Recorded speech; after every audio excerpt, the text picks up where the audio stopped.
Live. Hey everyone, it's Naomi Wolf here at Civic Hall in Manhattan, and I'm here with Daily Clout, which is the platform that lets you drive democracy, lets you use our bill cam to share live legislation and set the agenda, and also lets you actually cut through the news and the clutter to see what's really going on with our democracy, and also lets you have an input and let us know what you want us to cover and pursue. So I'm going to do a quick update of the headlines this week as we see them, what this community has identified as important. And then I'm going to hand it over to Haley Snyder, our associate editor, who has been doing some digging and has found a really exciting fight going on in California. We'll get to that in a minute. So the quick roundup to remind you, last Sunday, Preet Bharara, the U.S. attorney for Southern Manhattan, was fired suddenly and unexpectedly after having been assured by President Trump that he wouldn't be fired. And the reason this was notable is that he would be the investigator to have been tasked with looking into conflicts of interest that President Trump's holdings in foreign companies, especially 115 new trademarks in China, some of them in the president's own name. Preet Bharara would have been the guy investigating whether those business dealings violate the emolument clause of the Constitution. And again, Senator Ben Cardin of Maryland introduced a bill which would demand that President Trump abide by the emoluments clause of the Constitution. AP did a couple of stories. There was a perfect storm. We reported on this the day before yesterday, and there was pressure for an actual investigation of these business dealings. Of course, the emoluments clause says that the president and no elected official can take bribes or money or titles from anybody, but especially not from foreign interests or foreign governments. And so Preet Bharara, the guy who would have done the investigation, was fired. That's that story. And, you know, the plot thickens. Who will replace Preet Bharara? People in this community rightly asked, and we promised, and it's on our list, that we will get you and post the way in which a U.S. attorney is replaced. Because a lot of people, whether you're on the left or the right, whether you're a libertarian, a green, a lot of people just want to know that whoever a U.S. attorney is, they're not a political hack in any administration. That's a fair thing to want to know. Moving on, you know, we are some of the only people in internet land to update you on what's actually going on in Congress, because the powers that be have made it very difficult for people to find out. So the brilliant Haley Snyder has found a tiny hidden RSS feed on one of the congressional websites that you would never know about if Haley hadn't located it. And it actually tells you what Congress is doing week by week. So we're going to tell you, we're going to share the highlights of that with you. And one of the things that's happening that really caught my attention is that there's a bunch of Department of Homeland Security legislation going through this week, or being proposed this week, like 5 separate bills. And they're pretty hard to understand without more research. But one of them really blew my mind. Again, the brilliant Haley Snyder, killer investigative reporter at 21, she found one that would basically create an alliance between the Department of Homeland Security and our agricultural industry and our food networks and our veterinary system. And this is in the guise, I shouldn't say in the guise, we're nonpartisan, the purpose of this is to prevent agricultural terrorism. So we'll report more on that later this week. That's just a heads up. And finally, we may have identified, or someone has come to us, we want to be a platform where everybody anywhere, no matter what their background, what their educational level, what their walk of life, in employment, not in employment, retired, anyone with anything they want to contribute to public life can run for office. We're nonpartisan, but we want to be able to give you the training and the skills and connect you to people who can give you the training and the skills. And we've got our membership system up and running, give you webinars online, invite experts from both sides of the aisle, everywhere in the middle, to share for online, they're training about how you can run for office. And someone, I'm really excited to say, approached us, a Republican guy, a veteran from a southern district, who's interested in running for Congress. A guy, we're not partisan, so I can't say anything about whether he's a great guy or not, but I think that it's fantastic that the Daily Clout buzz and vibe is getting out there, and people are realizing this is your democracy. If you want to run for Congress, you want to run for Senate, you want to run for City Council, we will help you find out what you need in order to do that, because the reign of the insiders is over. You now have Naomi and Haley and all of our community members out there and virtually helping us to make sure that citizens have the information that they're entitled to have in a democracy to run for office successfully and have their say and influence the outcome. All right, so now I'm introducing Haley Snyder, who has an incredible story about an assemblywoman in California who just won't quit. Over to you, Haley. Hi everybody, it's me, Haley, and today I have a really exciting story to talk about. So last year, Huffington Post a really important story about Cristina Garcia, who is an assemblywoman in California. She's a Democrat, and she had introduced a bill that would remove the tax on tampons and menstrual pads entirely. So in California, basically what the policy is that if something's a medical necessity, it doesn't get taxed. So certain things like razors and snack foods weren't taxed, but women's menstrual products still were. So Cristina Garcia argued that, hey, these are medical necessities. Women don't get to choose to have periods. We can't choose whether or not we need tampons or pads. So she introduced a bill which got coverage all over the media. There was a huge article about it pretty much in every news source, and she passed the bill successfully.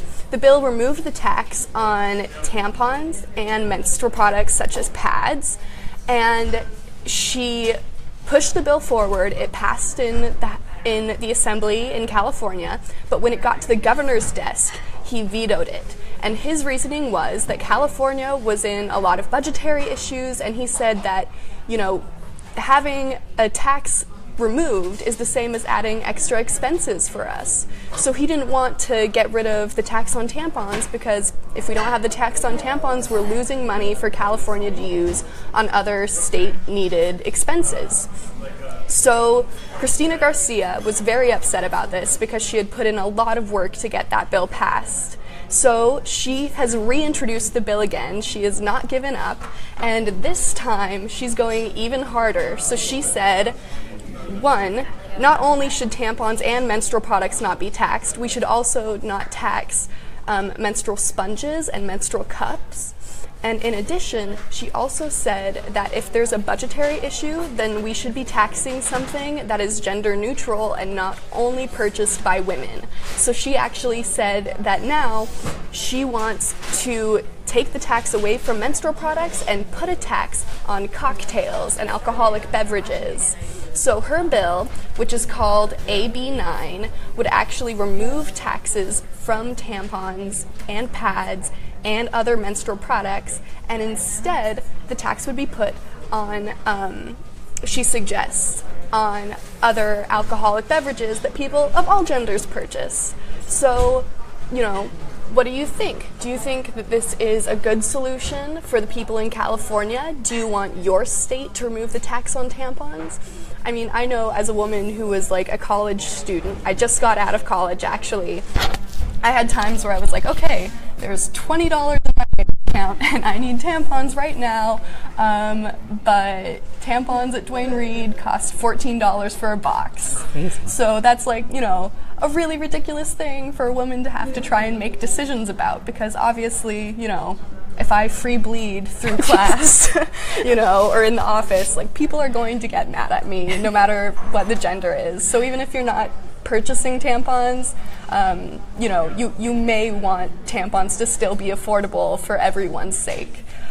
So leave your comments and thoughts in the comment section below. We have an article about this on the blog if you want to read the bill for yourself. Tweet out to Cristina Garcia herself, or tweet out to Jerry Brown, the governor who initially vetoed the bill that Cristina Garcia proposed. send us your thoughts and comments, send us bills that you're thinking about, and be sure also to subscribe to our newsletter so you can get information about the bills that are coming out as they come out, and you can be ahead of the game and be, the coolest person at all the parties with all of the information about all of the bills that are being proposed. Since I don't see questions or comments just now, I'd like to use the opportunity to ask you some follow-up questions about that. Is that okay?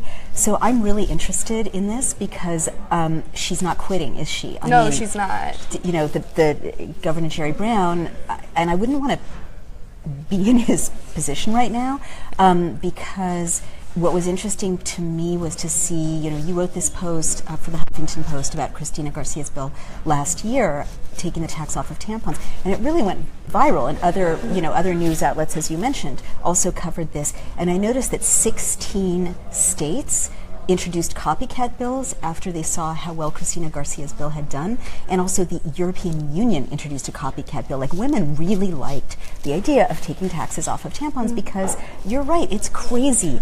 I mean, we're nonpartisan, but I think it's fair to say as women, those things are expensive. It is $14. It's absurd, and it's not something you can choose not to use if you're, if you're female.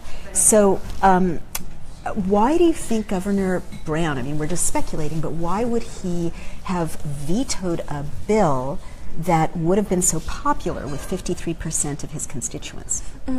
Well, for Jerry Brown, the issue came down to economics, and he actually not only vetoed the tampon tax, but he vetoed a bunch of other bills that also would have increased spending. So for him, he doesn't see removing the tax on tampons as a gender issue. He's actually looking at this from an economic standpoint. So he's saying, maybe it means more money in the pockets of women in California, but it means less money in the pockets of the California government, and the government needs that money to spend things for everybody to have. I see. So he vetoed a bunch of other bills that would have raised, which would have lowered state revenue, and he didn't single this one out to protect it, essentially. I see. Yeah. It's so interesting to hear a sentence like he didn't see a tampon tax bill as a gender issue. It's like, this is why we need more women in government. Yeah, certainly. I think part of the reason maybe he didn't see it as a gendered issue is because as a guy, he never has to go buy tampons. So, for him it's not a gender issue because he just never deals with it. Right. The other thing that struck me about Cristina Garcia, and I again, we're nonpartisan, but I kind of love the idea of a legislator. I like anyone kind of not giving up. The governor has said, settle down, Ms. Garcia, and she's just like, no. And you know what else? I'm not just going to reintroduce this bill, I'm going to reintroduce it with, I'm going to add products like menstrual cups, we didn't think of that, and menstrual sponges, let's throw that in. I kind of love that moxie. Whatever you think about the legislation itself. I guess a critic might say, if you start taking taxes off of things like this, it's the nanny state, or why should the state subsidize your menstruation? What do you think a critic would say? Well, a lot of critics, I know when I wrote this article, a lot of people, especially men, came forward and they were like, oh, well, if we're going to take the taxes off of tampons, then why are we still taxing toilet paper? And why are we still taxing, razors, or, a number of other products that people of both genders use?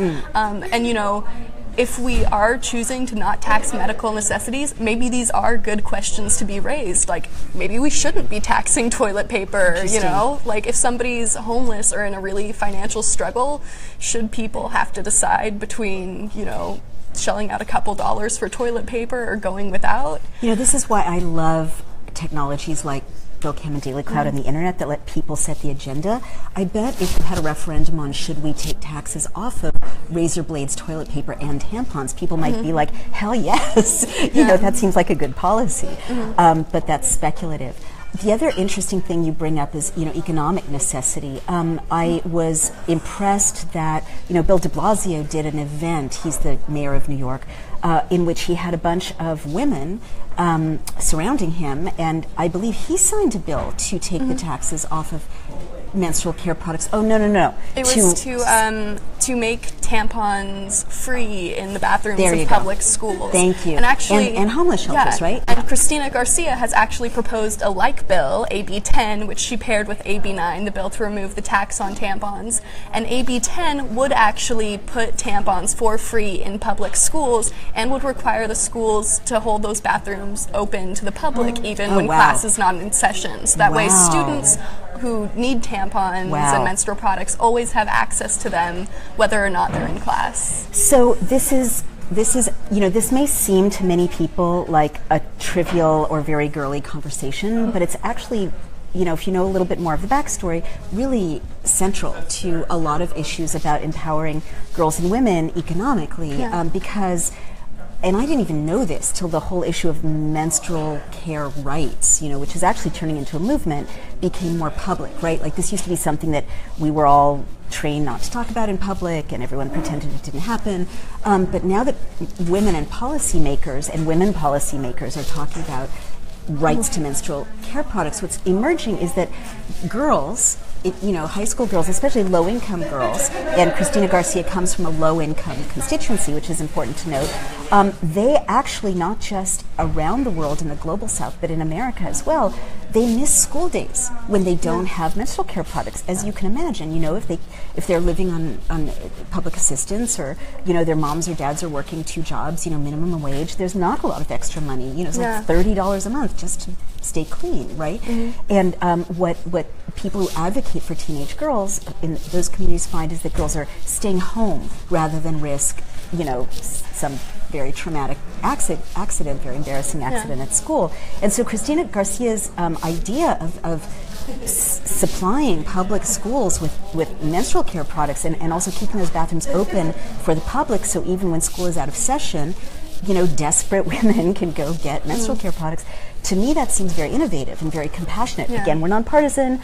There may be good reasons not to do it. You could say that in America everyone should buy their own menstrual care products, but it's certainly, if you care about girls not missing school and girls being educated equally, there have been a lot of groups that have established that, well, actually, this issue of lack of access to menstrual care products keeps women disadvantaged in homeless shelters, not able to be clean and go to job interviews and so on and get out of homelessness, and also keeps girls from getting educated. What do you think of that, or what are your I think that's certainly like a huge issue, not just in the political sphere, but in the social sphere as well. You can look up the hashtag Happy to Bleed, which was a bunch of women across the globe who were just trying to remove period stigma. And it's true that there is a strange stigma about women menstruating. I didn't clear this with Haley before she started sharing. It's all public information. But essentially, a bunch of women have recognized that for some reason, it's very awkward to talk about periods.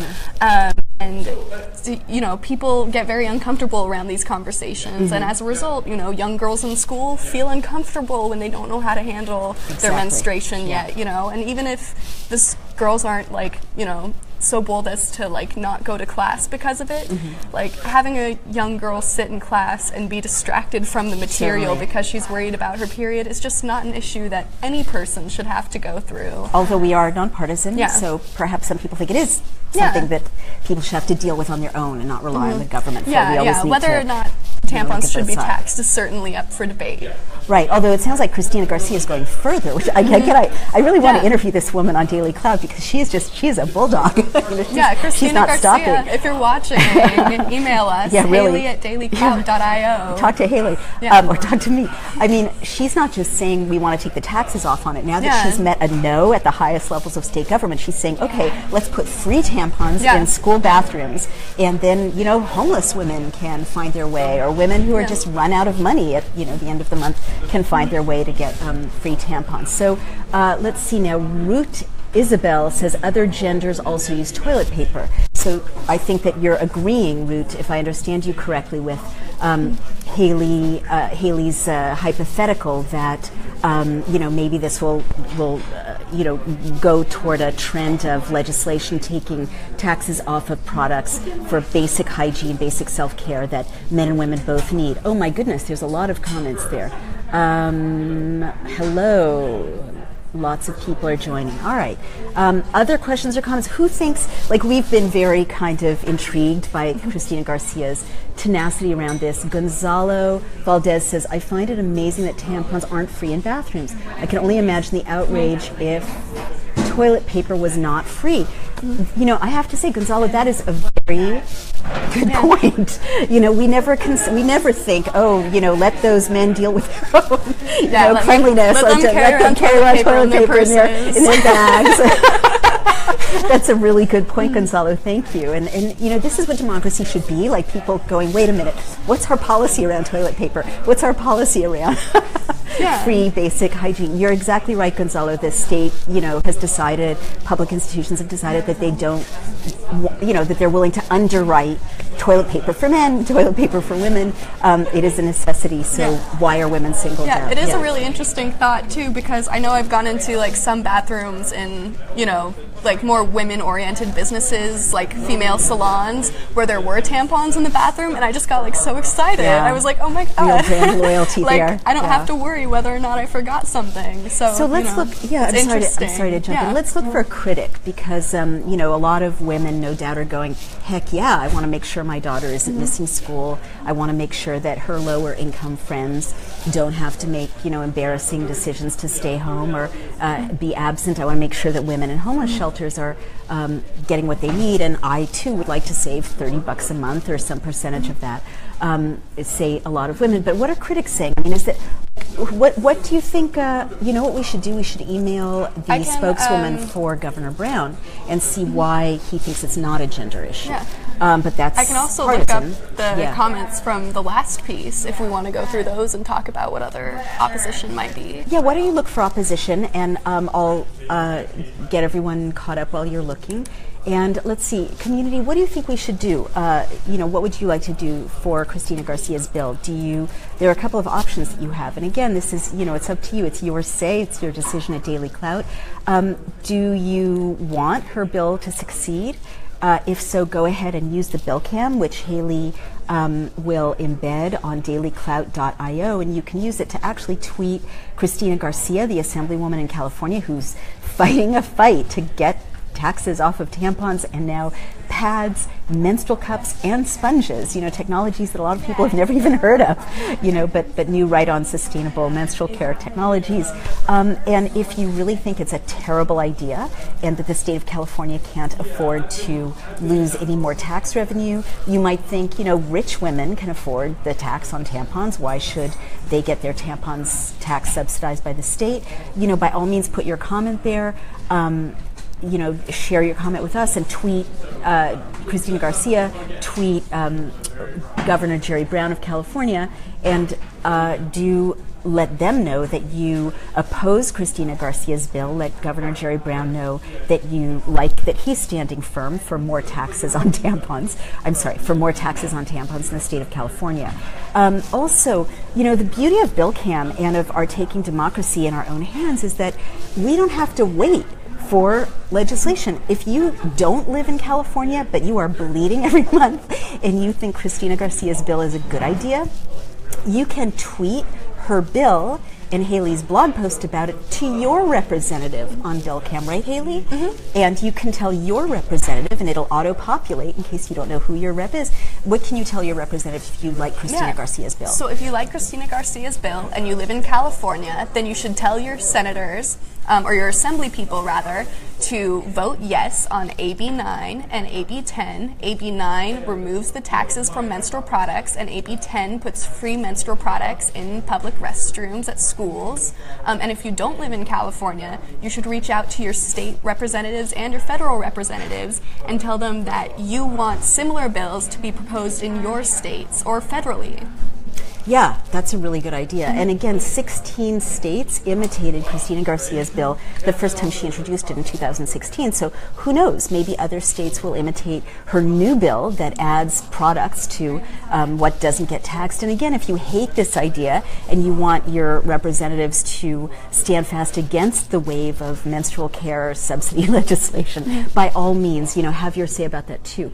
And Paul said, So it could be an IRS issue where lower income women can get a tax return on these products. I mean, Paul, you raise a good point. Yeah.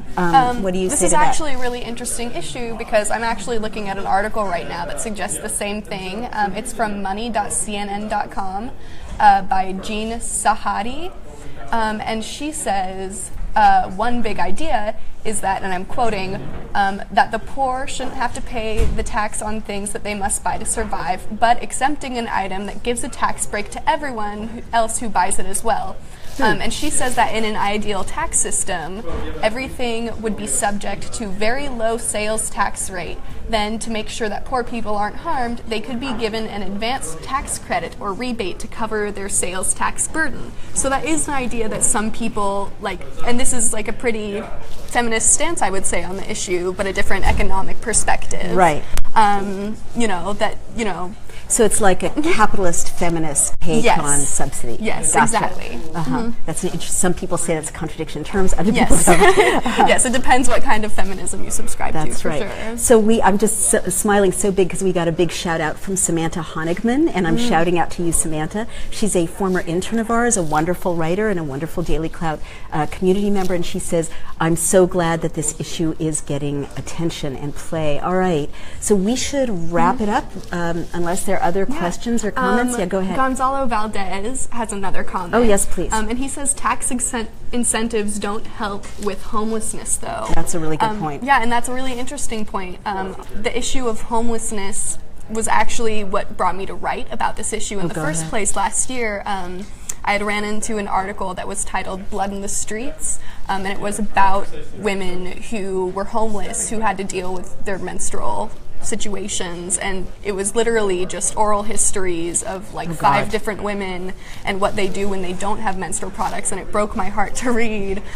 just how people struggle. So it is interesting to think that maybe these tax incentives aren't helping the poorest of people who really do need help finding these products. Right. Is that Gonzalo's point, that the tax incentives or the tax rebates are great? You get a deduction on menstruating. I think that would be a great idea.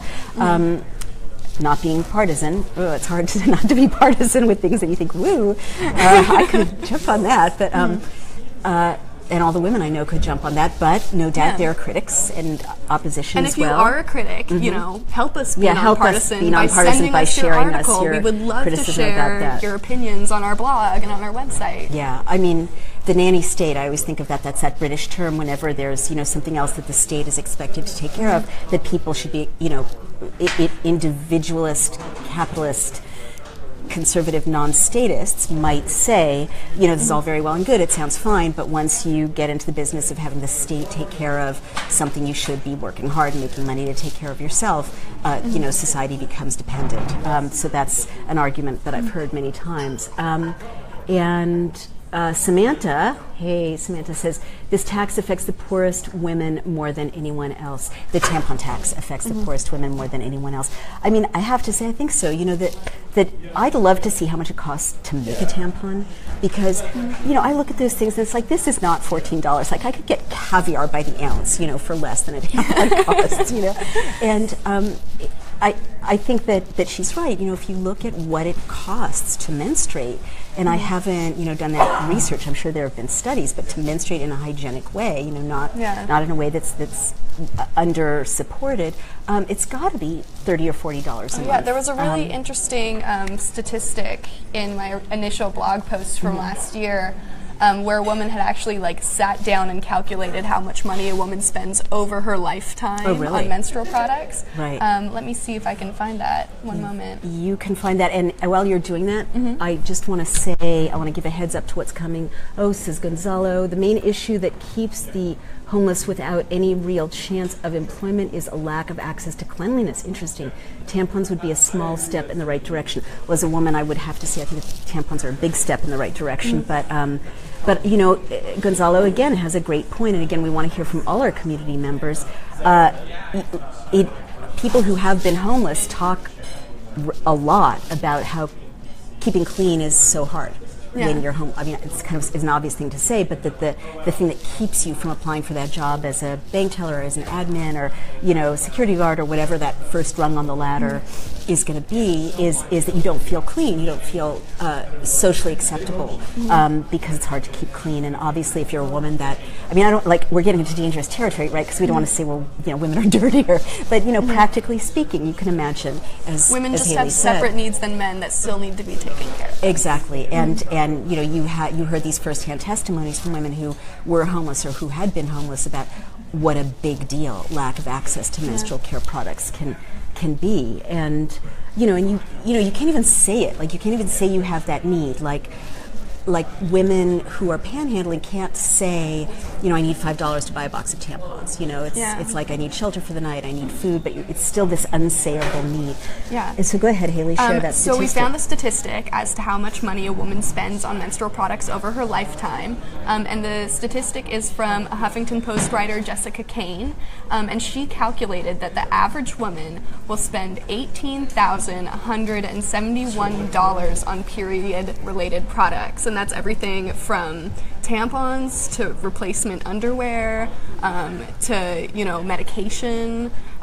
She literally calculated everything a woman could need in relation to that, and the number is staggering. Yeah, it surprises me. That's and like I half buy these of a things. family of four's, median income in this country. Yeah. And I know it's spread out over the lifetime of menstruating, but it's a lot of money amortized month by month, and taking taxes off of it. Well, you decide.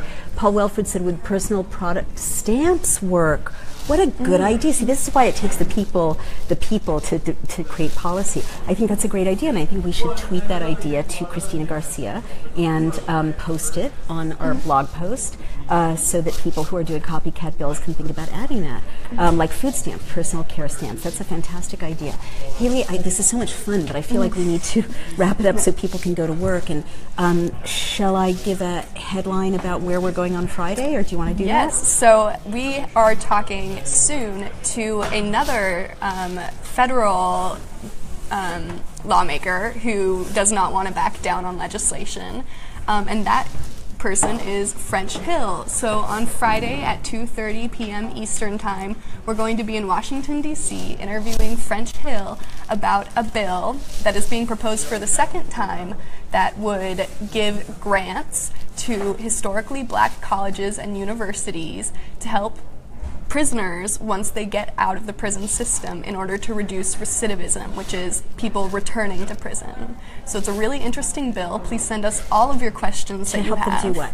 To help them gain an education, so that way they can survive in, regular society and not feel like they have to return to crime.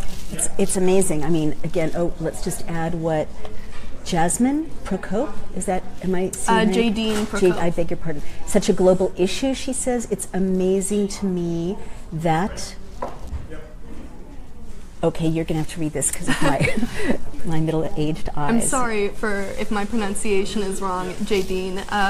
Muruganatham's invention in India has only now become more talked about, inventing more cost-effective sanitary products, so it is available to a ... I can't see the rest of the comments, so I don't know if it's longer.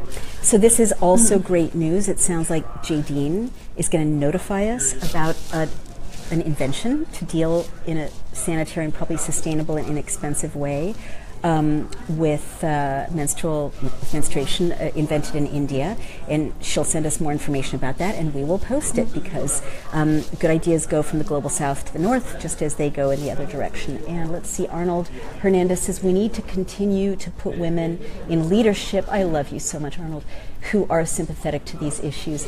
Again, we're nonpartisan. Some people may think it's a bad idea to put women in leadership. They're out there. We hear from them on Facebook. But Arnold is not one of them. And thank you, Arnold.